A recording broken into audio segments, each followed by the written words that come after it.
जयसिंगपूर येथे भरधाव ट्रकच्या धडकेत दुचाकीस्वाराचा मृत्यू। कोल्हापूर सांगली मार्गावरील झेले चित्रमंदिराजवळ भरधाव ट्रकच्या धडकेत दुचाकीस्वाराचा मृत्यू झाल्याची घटना सोमवारी रात्री सुमारे 10:30 वाजण्याच्या सुमारास घडली। या प्रकरणी ट्रक चालकाविरोधात जयसिंगपूर पोलीस ठाण्यात गुन्हा दाखल करण्यात आला आहे।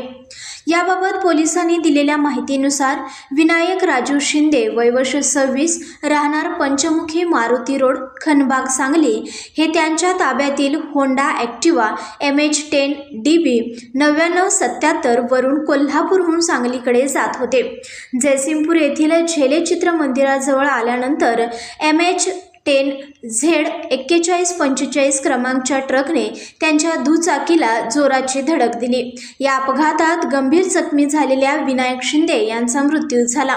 या प्रकरणी मृतांचे भाऊ संदीप शामराव पवार राहणार सांगली यांनी दिलेल्या फिर्यादीवरून ट्रक चालक सिकंदर गुलाब पेंढारी राहणार इनाम धामणी तालुका मिरज याच्या विरोधात जयसिंगपूर पोलीस ठाण्यात गुन्हा दाखल करण्यात आला आहे।